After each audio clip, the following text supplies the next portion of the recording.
Olá, sou Luciene Moreira e apresento o programa Educare, aqui no canal NET Cidade.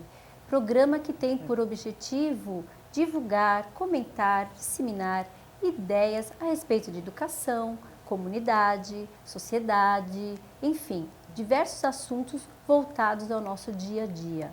Hoje, um assunto muito importante: educação em direitos.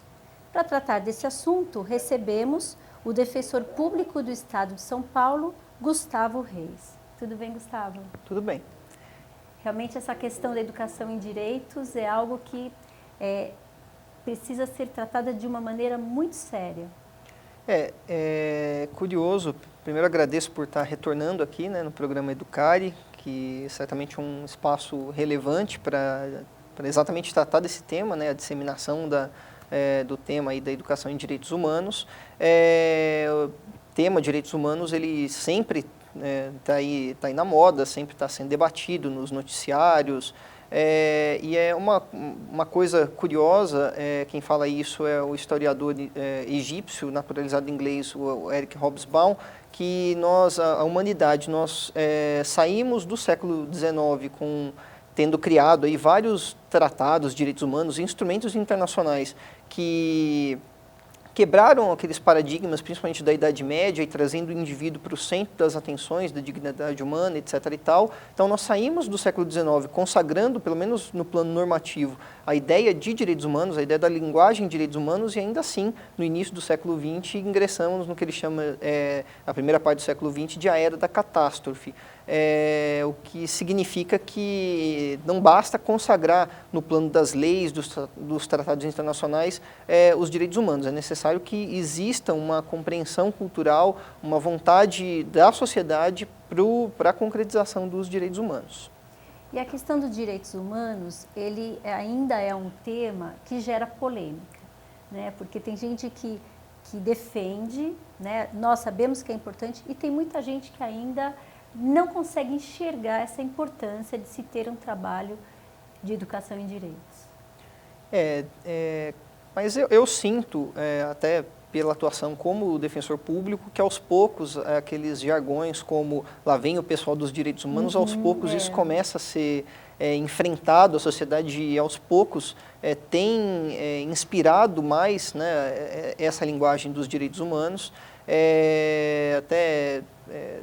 Para quem assistiu ao filme Tropa de Elite 2, por exemplo, tem uma cena emblemática que trata exatamente dessa questão da educação para os direitos humanos, que é um momento em que o Capitão Nascimento entra num determinado local ali frequentado por uma classe média alta e, após ter cometido ali um ato enquanto policial de afronta ao Estado democrático e de direito, e ele é aplaudido, e o filme ele induz o telespectador a aderir àqueles aplausos e, portanto, concordar com a atitude anterior do Capitão Nascimento, quando no decorrer do filme a linguagem que se passa é totalmente outra, né? Quer dizer, o próprio Capitão Nascimento ele acaba revendo um pouco os seus conceitos. Mas é por isso que é importante falar dos direitos humanos, né? Exatamente por causa das polêmicas. Qualquer educação em direitos humanos, ela é uma coisa que é fundamental, é necessário se observar tratados internacionais, os direitos humanos estão previstos na Constituição Federal, mas é fundamental também respeitar as diferenças culturais, né? E você acredita que as pessoas assim, tenham uma falta ainda não têm acesso aos seus direitos, por isso a importância dessa educação em direitos? Talvez existam aí três finalidades básicas, né? Quer dizer, para que eu, quando eu falo eu, na verdade, eu enquanto Estado, eu enquanto indivíduo, eu enquanto sociedade, quem estiver promovendo, no final das contas, a educação em direitos humanos. Talvez existam aí três finalidades básicas, né, que demonstram aí qual é a utilidade da educação para os direitos humanos. A primeira é a questão da formação dos sujeitos de direito.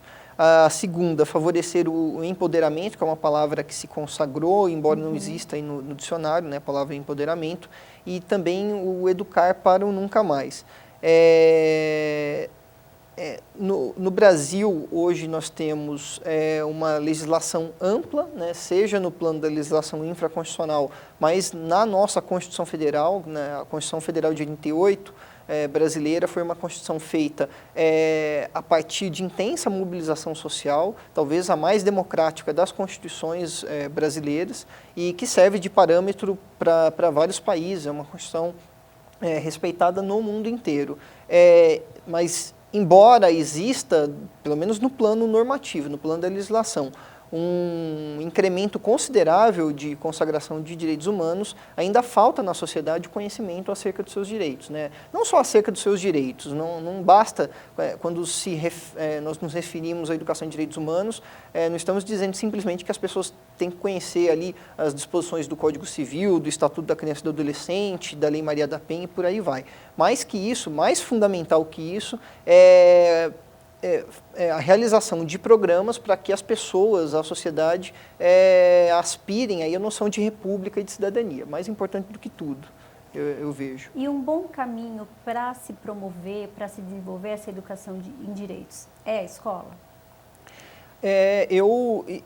Existe um Plano Nacional de Educação em Direitos Humanos do Ministério da Educação que não só enfatiza a importância do tema Educação em Direitos Humanos ingressar nos currículos escolares, como inclusive existe uma premiação que estimula as escolas a realizarem projetos de educação em direitos humanos. Eu até tenho aqui em mãos, se for possível eu mostrar, são 2 prêmios, se eu não estou equivocado, do Prêmio Nacional de Educação em Direitos Humanos do Ministério da Educação junto da Secretaria Especial de Direitos Humanos da Presidência da República.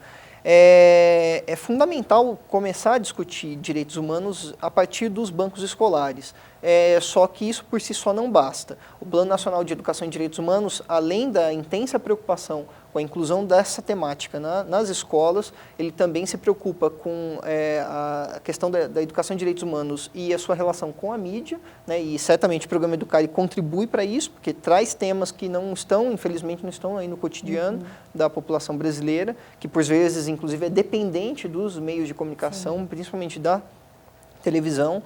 Se preocupa também com o discurso dos direitos humanos dentro dos órgãos aí do sistema de justiça, né, dos atores do sistema de justiça, Poder Judiciário, Defensoria Pública, Ministério Público, as polícias também, que é algo fundamental. E também, além de outras coisas, a questão da educação não formal. Depois eu vou falar um pouquinho mais relacionando a educação não formal com a Defensoria Pública, mas é dos temas que eu reputo mais importantes, a educação não formal. E eu acho que existe também um conflito nessa questão da educação em valor, educação de direitos, por conta de valores e princípios, né, que vem ali da família. Porque a gente fala nisso, é muito amplo, né, porque essa questão de direitos, de respeitar o outro, tem a ver também com essa construção da família, com a educação, com princípios e valores, porque na realidade a gente está falando aqui de trabalhar com escola, mas a gente precisa trabalhar com toda a sociedade que não teve isso em nenhum outro momento da sua vida, não teve oportunidade na escola e hoje, enquanto adulto, as pessoas também não têm essa oportunidade, né? Exato, por isso que os meios de disseminação do tema educação em direitos humanos, eles são os mais diversos possíveis, né? Quer dizer, quando a gente se refere à promoção da educação em direitos humanos no ambiente escolar, né, nos currículos escolares, isso é importante porque aquele aluno do ensino fundamental, do ensino médio, ele certamente, uma hora ou outra, e eu já tenho experiências práticas que me permitem dizer que, no final das contas, isso funciona, essa criança, esse adolescente, ele vai levar para dentro de casa o discurso dos direitos humanos. Se não comentando um livro, etc., quando ele vê um filme, por exemplo, quer dizer, a pessoa que se depara com o discurso dos direitos humanos, isso seja criança, adolescente ou adulto, ele, por exemplo, ele assiste à televisão, ele vê filmes com um olhar diferenciado, com um olhar crítico, mas você tem toda a razão, quer dizer, a educação de direitos humanos no Brasil, no mundo inteiro, mas no Brasil especificamente, não deve se limitar à educação formal, porque a gente precisa também atingir aí os pais, os alunos, e talvez por meio da educação não formal seja o melhor mecanismo para se alcançar isso. E quais os desafios que você encontrou nesse trabalho de educação em direitos? Existem algumas dificuldades para a implementação de projetos, né, de educação em direitos humanos, principalmente quando esses projetos não partem aí de, vamos dizer assim, de cima para baixo, mas de baixo para cima. Quando eu falo de cima para baixo, eu me refiro a instituições desde o Poder Executivo, por exemplo, pelo Ministério da Educação, pelo Ministério da Cultura e Ministério da Justiça, por aí vai, até instituições como o Ministério Público, o Poder Judiciário, Defensoria Pública e outros atores. Quando esses projetos de educação em direitos humanos não partem de cima para baixo, e sim de baixo para cima, e é o ideal que eles partam de baixo para cima, por exemplo, por meio dos movimentos sociais, os movimentos sociais têm tremenda dificuldade em obter financiamento, recursos, muitas vezes para se fazer o mínimo. Quer dizer, entendo que projetos de educação em direitos humanos não pressupõem algo muito mais complexo do que um local para se desenvolver, né, as temáticas, um público, talvez uma lousa, não precisa de nada mais muito sofisticado que isso. Só que muitas vezes, para a obtenção desse tipo de financiamento, é necessário que exista aí uma cultura de avaliação dos projetos que são desenvolvidos. E essa cultura a gente ainda não tem. É uma das dificuldades. Outra dificuldade que eu vejo é agregar os atores envolvidos, né? Eu acho que os projetos de educação em direitos humanos, para eles acontecerem, eles precisam mesmo de pessoas, né, comprometidas em tocar esses projetos, e faltam aí ambientes de diálogo entre esses atores que já existem. Quer dizer, além de principalmente o poder público ter essa incumbência de estimular a existência de novos atores, é necessário que ele, de alguma forma, coloque esses atores que já existem para dialogar. Quando eu falo esses atores, eu me refiro ao poder público e me refiro também a pessoas da sociedade civil. Uma terceira dificuldade, e aí especificamente no que toca à educação não formal, é a necessidade de descentralizar, né, esses projetos de educação em direitos humanos, que por vezes eles ficam centralizados nas capitais, né, dos estados, quando justamente são nos cenários aí de pobreza, nos bolsões de pobreza, é onde você mais necessita do desenvolvimento de projetos de educação em direitos humanos. Com certeza. Nós estamos aqui com Gustavo Reis, defensor público do Estado de São Paulo. Vamos para um breve intervalo e voltamos já.